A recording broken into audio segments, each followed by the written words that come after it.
depuis ce matin. Ça a commencé à partir de 10 heures. Tous les écrivains ont pris leur stand. Il y a, je crois, à peu près une vingtaine, ou c'est peut-être plus. 60 auteurs. Ah, il y a 60 auteurs. Voilà, donc Madame la Présidente qui s'occupe de L'association La Culture sort du champ, elle organise chaque année le Salon du Livre, c'est la 3e édition. Nous sommes une petite association d'une 25-30 adhérents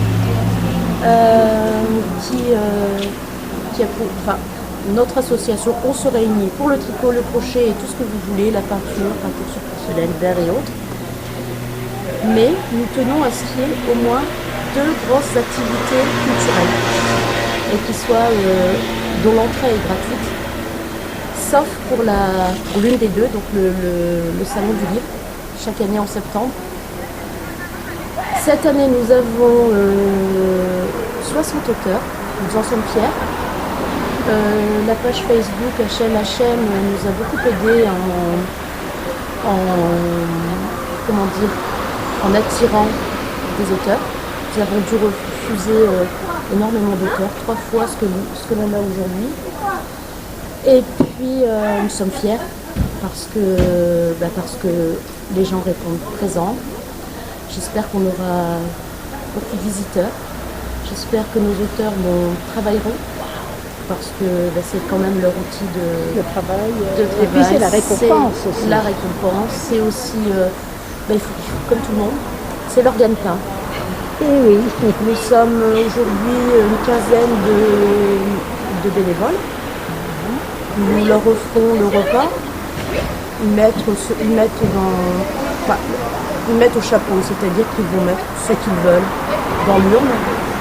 Et nous leur offrons le petit déjeuner, ainsi que l'accueil du mieux possible. Et puis voilà, c'est une belle activité, vraiment. Oui, c'est une très belle. Ça permet de rencontrer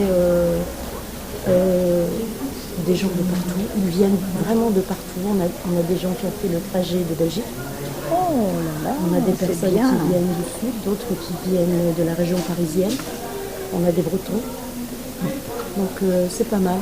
C'est pour ça qu'on essaie d'offrir le meilleur accueil possible. Eh bien, écoutez, nous vous remercions de tous ces renseignements. Juste une petite chose. On a une deuxième grosse activité, c'est le théâtre.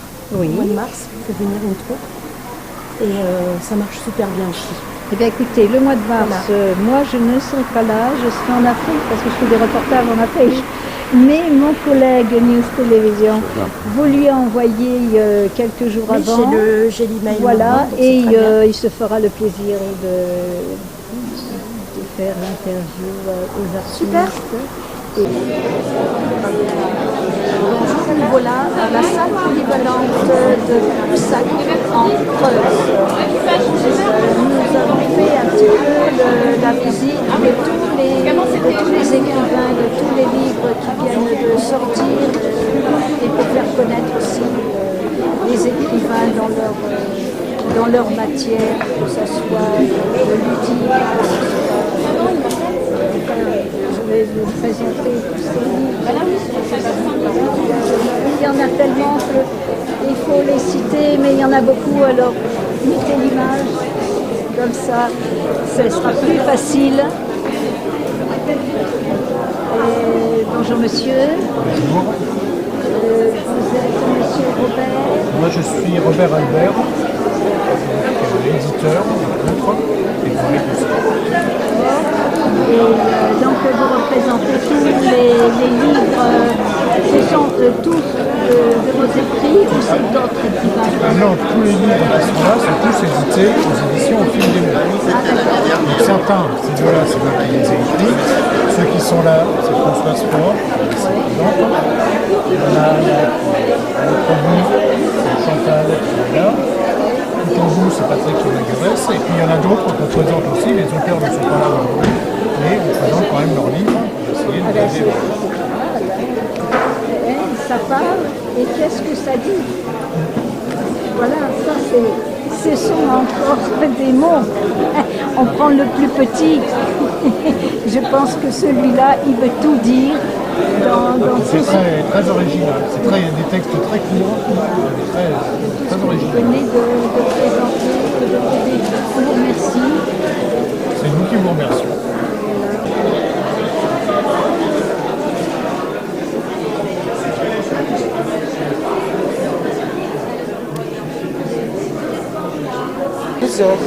À 12 heures, mais ça fait quand même certainement pas mal d'années. Oui, depuis très longtemps. Mais comme je vivais à l'étranger, c'est très difficile d'avoir des contacts avec un éditeur quand on est à 10 000 km. Donc c'est assez récent, ça fait une dizaine d'années que je publie. Vous pouvez me présenter votre Valentina? Alors ça c'est mon dernier roman qui est sorti l'année dernière et qui a eu le prix Périgord Limousin. Alors il s'appelle... L'édition est bien visionnée, d'accord, c'est bien. Alors le titre, La Levantine, intrigue beaucoup de gens. Les Levantins étaient des Français, des Italiens, des Grecs qui avaient émigré, disons, au Moyen-Orient au XIXe siècle pour être négociants en tabac, spécialement.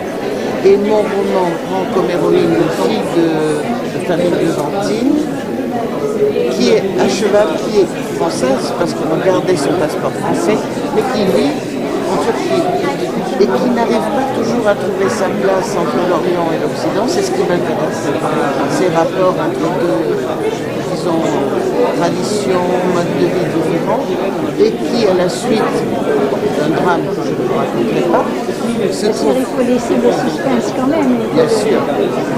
Il se retrouve emporté dans la spirale du surendettement. Donc ça se passe en France. Voilà.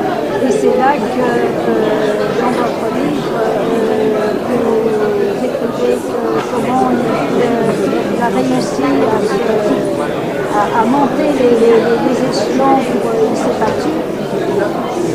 Oui, mais bon, je ne vous dirai pas tout.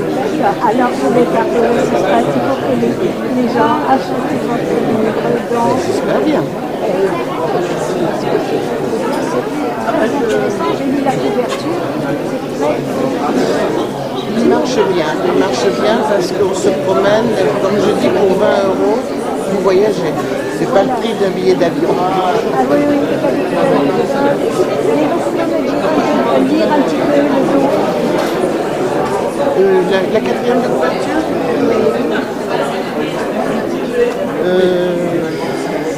sur mon héroïne, elle est belle, intelligente, aimée de tous et son enfance est une suite de fêtes et de plaisirs. Elle n'imagine pas être plus heureuse. Jusqu'à un certain soir d'été sur une plage de la mer Égée.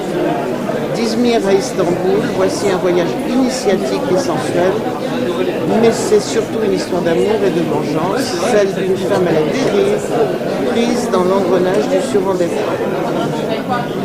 Oui, eh bien, je pense que c'est bien parce que tout le monde, quand on se trouve à la cave, il faut remonter, comment dire, à la surface. Exactement.